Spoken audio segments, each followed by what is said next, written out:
प्रेमियों, ये सदगुरु का काम। जीवात्मा जहां से आई है उसको वहीं पहुंचा दे और उसके असली सच्चे मालिक पिया प्रीतम से मिला दे। ये काम सदगुरु का है और सदगुरु समय का ही किया। ये भी आप भूल गए। बचनों को भूलते ही आप कितने खतरे में चले गए, कितनी शंका संदेह भूल भ्रम में चले गए, अपने सच्चे सदगुरु से दूर हो गए। उन्हीं में शंका संदेह भूल भ्रम आप करने लगे। ये कितना भारी नुकसान और गुरु का कितना बड़ा अपमान है, इस पर आपने कभी विचार नहीं किया। ये कितना बड़ा अपमान है जो कह रहे गुरु मर गए मर गए मर गए। मर जाना शब्द किसके लिए प्रयोग करते हो? अपने दुश्मन के लिए। जब किसी से झगड़ा होता है तो क्रोध में आके आप कहते हो इसका बाप मर जाए, इसका भाई मर जाए, इसका पति मर जाए, और सबने कहा गुरु मर गया। ये अपमान तुमने सबने किया है और आज भी जो कर रहे हैं इनको कभी माफी नहीं मिलेगी। आज भी कर, अभी भी इनकी समझ में नहीं आ रहा, क्योंकि ये बड़ा सबसे बड़ा अपमान है और सबसे बड़ा अपशब्द है ये। जब आप चुनाव के टाइम में ये जिंदाबाद मुर्दाबाद के नारे लगाते हो, ये किसको जिंदाबाद कहते हैं?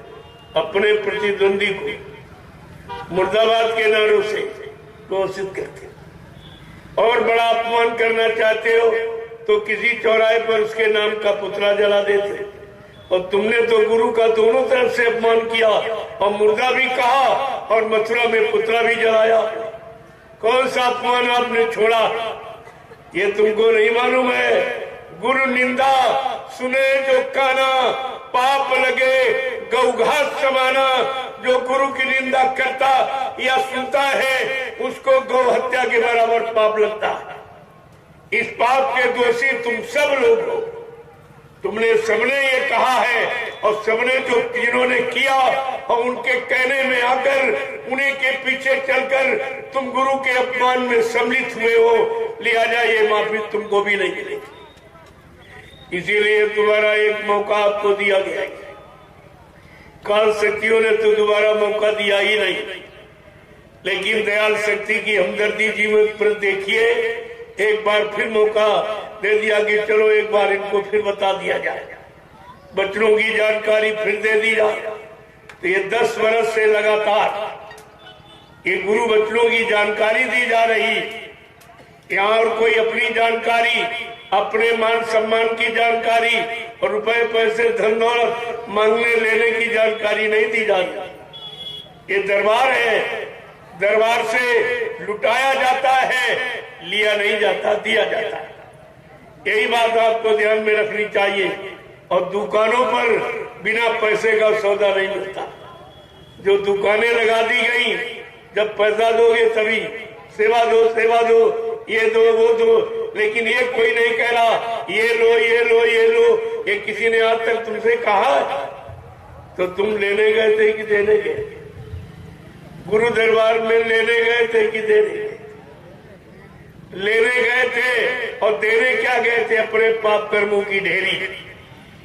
भाई हमारे पाप कर्म ले लीजिए, उतार दीजिए, ये हमारे बस की बात नहीं।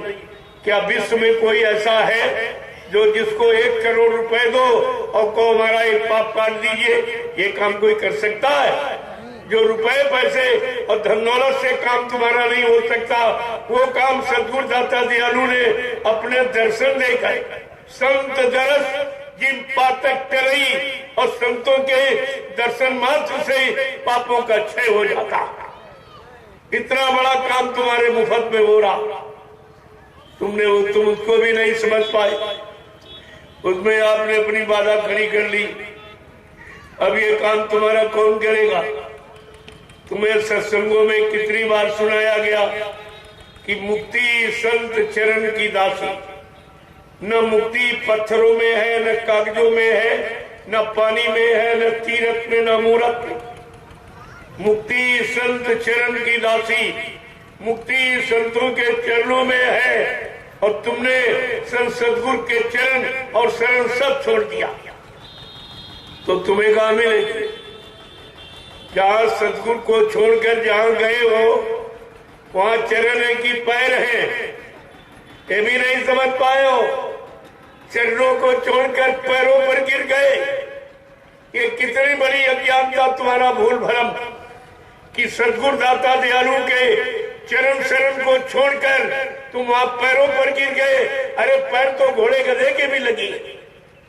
क्या महिमा है, चरणों की महिमा है कि पैरों की महिमा। इतनी छोटी छोटी बात तुम्हारी समझ में नहीं आ पाई तो जीवात्मा परमात्मा के गुण राज रहस्य को ये कैसे आप समझो। ये तो तुम्हारे लिए बहुत कठिन है। जब ABCD भूल गए तो आगे क्या पढ़ोगे, क्या पढ़ाई कर सकता हूं, इसको कुछ नहीं मालूम। तो आपने कितना बारी अपना नुकसान किया। मैंने लोगों से पूछा और आपसे भी आज पूछ रहा हूं, आप बाल बच्चेदार परिवारदार हो, सत्य बोलना। आप लोगों ने नामदान गुरु महाराज से लिया या किसी चेले से लिया है? गुरु महाराज से। जोर से बोलो, गुरु महाराज से। सच्चाई को मत छिपाओ। आप लोगों ने नामदान गुरु महाराज से लिया या किसी चेले से लिया है? गुरु महाराज से। आपका हाथ गुरु महाराज ने पकड़ा या किसी चेले ने पकड़ा है? गुरु महाराज ने। आपकी जीवात्मा को जगाने का, परमात्मा से मिलाने का, घर पहुंचाने का वादा ये गुरु महाराज का है या किसी चेले का है? गुरु महाराज का। और तुम जा कहाँ रहे? नामदान गुरु से लिया, हाथ गुरु ने पकड़ा, पार करने का वादा गुरु को, जा कहाँ रहे? चेलों के पास। इन चेलों से क्या? इतनी छोटी बात गुरु और शिष्य की के मतलब परिभाषा नहीं समझ पाए, अंतर नहीं समझ पाए, कौन किस काम के लिए होता। अगर गुरु न होता तो चेला कहां से बनता? आपको ये सोचना चाहिए। और चेला अगर पार हो जाता तो गुरु के पास क्यों जाता? इतनी छोटी छोटी बात तुम्हारी समझ में नहीं आई।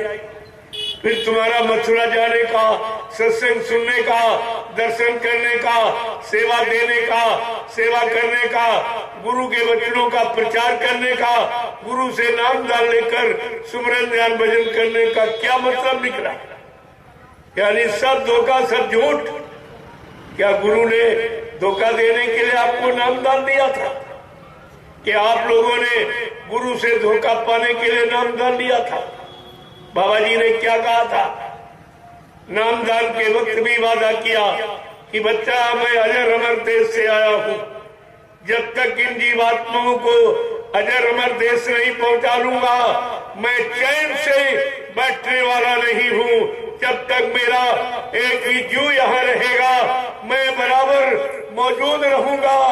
जब मेरे जगह सारे जीव चले जाएंगे मैं पीछे से जाऊंगा। जय गुरुदेव। तो मैं आपसे ये पूछूंगा, क्या आपकी जीवात्मा जाग गई? क्या परमात्मा के पास पहुंच गई है? जो आप कह रहे हो पहुंचाने वाला चला गया, फिर इसे पहुंचाएगा तो? ये भी तो पूछो, ये उन लोगों से पूछो, क्या तुम हमारी जीवात्मा को जगा के परमात्मा से मिला सकते हो? क्या पहुंचा सकते हो? क्या हमारे पाप कर्मों में माफी दिला सकते हो? प्रेमियों, 2 मिनट में सच्चाई का राज खुल जाए कि सत्य क्या है और झूठ क्या है और असल क्या है और नकल क्या है, ये सब तुम्हारी समझ में आ जाए। लेकिन तुम प्रश्न क्या करोगे जब तुम्हारे पास सत्संग का कोई वचन ही नहीं, गुरु का कोई वादा नहीं? कितने वादे किए मैं आज बताऊंगा आपको, सारे वादों की जानकारी दूंगा। फिर आपसे पूछूंगा, क्या ये बाबा जी ने झूठ कहा था? क्या संत महात्मा झूठ बोलते? अगर वो झूठ बोलेंगे तो फिर सच्ची में सत्य कौन बोलेगा? ये भी तो जानकारी आपको रखनी चाहिए थी।